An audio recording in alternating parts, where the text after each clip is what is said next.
Magandang hapon Pilipinas, kami po ang inyong tagapagbalita. Ako po si Miss O, Miss Karen Oyong. At Henry Uri. Sa detalye ng mga balita, na corner ng 15 contractors ang halos 100 milyong pisong halaga ng flood control project sa bansa. Sa kanyang press conference sa Malacanang, ipinahayag ni Pangulong Marcos na siya ay nagtataka kung bakit napunta lahat sa 15 kontratista ang 20% ng halos 100 proyekto simula pa noong 2022. Ayon sa Presidente, natuklasan pa na mahigit sa kalahati ng flood control projects ay walang malinaw na detalye kung anong klaseng proyekto ang naipatayo sa nabanggit na pagkakataon.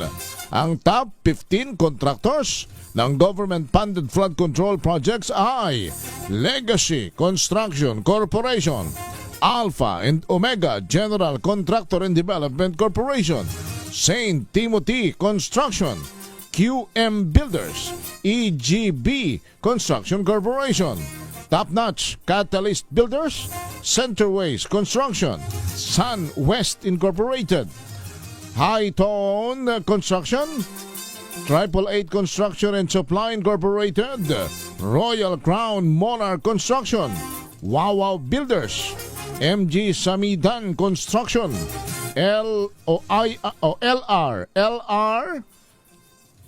LR Tiki Builders at Road Edge Trading and Development Services. Samantala, premature pa o masyado pang maaga para pangalanan ang mga personalidad na umunoy sangkot sa manumalyang flood control projects.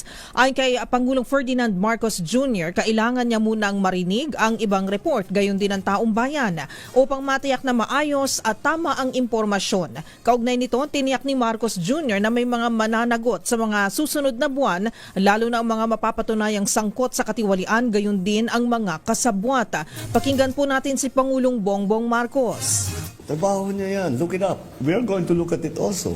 But it will be premature for me to name names, etc. until we really know what's going on. But, go out there. Tignan ninyo. Talk to the people. We need to hear from everyone. Samantala, hinikayat naman ng Pangulo ang publiko na gamitin ang website na www.sumbongsapangulo.ph para magsumbong sa anumalyang flood control projects sa kanilang lugar. Samantala, hindi nagtutugma ang mga rehiyong mayroong pinakamaraming mga flood control projects sa top 10 flood-prone provinces.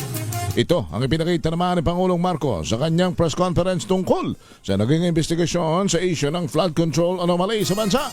Sa press con, makikita na ang may pinakamadaming proyekto ay sa Bulacan na may halos 668, sinunda ng Cebu na 414, Isabela 341, Pangasinan 313, Pampanga 292, Albay 273, Leyte 262, Tarlac 258, Camarines Sur 252 at Ilocos Norte na may 224 projects. At batay naman sa National Adaptation Plan of the Philippines mula 2023 hanggang 2050, ang flood provinces sa bansa ay ang Pampanga, Nueva Ecija, Pangasinan, Tarlac, Bulacan, Metro Manila, Maguindanao, North Cotabato, Oriental Mindoro at Ilocos Norte. Inilunsad na ng Malacanang ang opisyal na website na Sumbong sa Pangulo PH para maireklamo ng mga mamamayan ang palpak na flood control sa bansa ngayong araw. Ayon kay Pangulong Bongbong Marcos, makikita sa website ang buong listahan ng mga flood control projects at initial information nito sa buong bansa. Maaari namang magreklamo ang ating mga kababayan sa naturang website sakaling may impormasyon silang hindi naman ito tunay na naipatayo o maayos ang pagkakagawa. Tiniyak din ng Pangulo na siya mismo ang magbabasa ng mga reklamo ng ating mga kababayan upang mapanagot ang mga opisyal na nagpabaya sa naturang mga proyekto. Narito po muli si Pangulong Bongbong Marcos. I encourage everyone to look into this and say your piece. Kasi parang sinasabi ng mga iba nakikita naman namin hindi maganda pero wala naman kami mapuntahan, wala naman kami malapitan. Ngayon meron na. Ngayon meron na kayo malalapitan. Ito, ang lalapitan na ngayon ninyo ako mismo. Dahil akong titingin dito araw-araw sa website natin at babasahin ko ang mga report na ibibigay ng taong bayan. Samantala, siniwalat ni Pasig City Mayor Vico Soto na ilan sa top DPWH contractors ay konektado sa mga diskaya na nakalaban niya sa pagka-alkalde nitong halalan. Ayon sa FB post ni Soto, kontrolado ng mga diskaya ang Alpha and Omega firm maging ang St. Timothy Construction Corporation na top 2 at top 3 sa listahang inilabas si Pangulong Bongbong Marcos sa kanyang press con tungkol sa flood control program.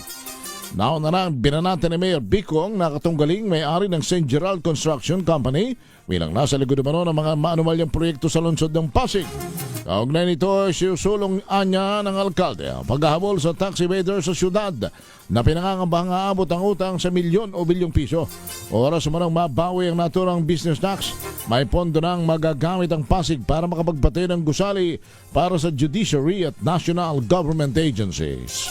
Sa iba pang mga balita, mas lalakas pa ang severe tropical storm Goryo at tinatayang aabot sa typhoon category sa susunod na 12 oras. Ayon sa pinakahuling ulat ng DOST Pagasa, huli itong namataan sa layong 1,065 kilometers silangan ng extreme northern Luzon. Taglay nito ang lakas ng hanging aabot sa 110 kilometers kada oras malapit sa sentro at bugso na hanggang sa 135 kilometers kada oras. Kumikilos ito pakanluran timog-kanluran sa bilis na 20 kilometers kada oras. Sa ngayon, wala pang nakikita ang Weather Bureau na direktang epekto ang bagyo sa bansa at walang nakataas na tropical cyclone wind signal sa alinmang lugar. Batay sa track forecast ng Pag-asa, inaasahang lalabas ng Philippine Area of Responsibility ang bagyong Goryo sa Miyerkules ng gabi at magla-landfall sa silangang baybayin ng Taiwan. Samantala, sa iba pang mga balita, dalawang Chinese vessels naman ang nagbanggaan matapos bombahin ng tubig ang isang barko ng Pilipinas sa Baho de Masinloc sa Zambales. Ayon sa Philippine Coast Guard, nangyaring insidente nang i-deploy ang BRP Teresa Magbanwa, BRP Suluan at MB Pamalakaya para lalayan ng 35 Pinoy na mangingisda o fishing vessels habang isinasagawa naman ang Kadiwa Operations, isa sa 3 barko ng PCG ang binomba ng tubig ng Chinese vessel, subalit nagawa itong makaiwas. Sa sumunod na tagpo, nagsalpukan ng China Coast Guard Vessel 3104 at People's Army Navy Ship 164 habang hinahabol ang BRP Suluan. Matagumpay namang naalalayan ng PCG vessels ang Pinoy fisherman matapos ang nabanggit na insidente. Hindi tayo umaatras sa laban. Itong naging tugon ni Pangulong Bongbong Marcos sa tanong kung paaalisin na ang mga barko ng Pilipinas sa Baho de Masinloc dahil sa panibagong insidente ng pangaharas ng China. Gitang Pangulong magpapatuloy pa rin at hindi titigil sa pagdepensa ang bansa hanggat mayroong mga banta sa ating seguridad at teritoryo. Gayunman, nilinaw din ni Pangulong Bongbong Marcos na hindi kailanman magpapasimula ng gulo o labanan ang Pilipinas at tanging dumidepensa lamang sa anumang banta. Pakinggan po natin si Pangulong Bongbong Marcos. Dito sa gobyernong ito, hindi tayo umaatras sa laban. We are brave. Filipinos are brave. But we do not... Sinong Pinoy na gusto magkagera? Sino? Kahit maghanap ka para sa akin, kahit isa. Kahit yung sundalo, kahit yung Coast Guard, ayaw nila ng gulo. So, no, but at the same time, we have a duty to perform, and that is to defend the country. Samantala, nagpahayag naman ng suporta ang Department of National Defense sa Philippine Coast Guard matapos ang panibagong insidente ng harassment mula sa China sa West Philippine Sea. Tinawag ng DND na atrocious o nakapangingilabot, ngunit walang saysay ang ginawang pag-atake naman ng China Coast Guard sa Baho de Masinloc kung saan tinangkan itong tirahin ng water cannon ng barko ng PCG. Sa ulat, tinabol pa ng CCG Vessel 3104 ang isa sa mga barko ng Pilipinas bago ito bumangga sa kapwa barko ng China na isang warship ng People's Liberation Army na may bow number 164. Good news naman para sa mga motorista. Kasado ang bawas presyo sa mga produktong petrolyo bukas, August 12. Batay sa pagtaya ng Department of Energy Oil Industry Management Bureau, 1 peso and 50 centavos ang rollback sa kada litro ng diesel at 1 peso and 30 centavos naman sa kerosene. Samantala may tapyas presyo ring 40 centavos sa kada litro ng gasolina. Bunsod ito ng pagtaas ng produksyon ng OPEC Plus at patuloy na kawalan ng katiyakan sa US tariff policy. Hiniling naman ng iba't ibang transport group sa Land Transportation, Franchising and Regulatory Board o LTFRB na magpatupad na ng pisong provisional increase sa pasahe sa jeepney. Iniharap ang petisyon sa layunin na maibsan ang epekto ng sunod-sunod na pagtaas ng presyo ng produktong petrolyo. Batay sa pagtaya ng grupo, Pasang Mazda, halos 5 piso ang itinaas ng halaga ng diesel sa nakalipas na 4 na linggo. Sinabi ni Obed Martin, leader ng samahan, na kahit magkaroon pa ng rollback, bukas ay hindi pa rin ito sapat upang mapahupa ang problema. Ayon naman sa grupong Altodap, ang kanilang petisyon ay temporary lamang at maaaring bawiin sa oras na maging normal na ang halaga ng diesel.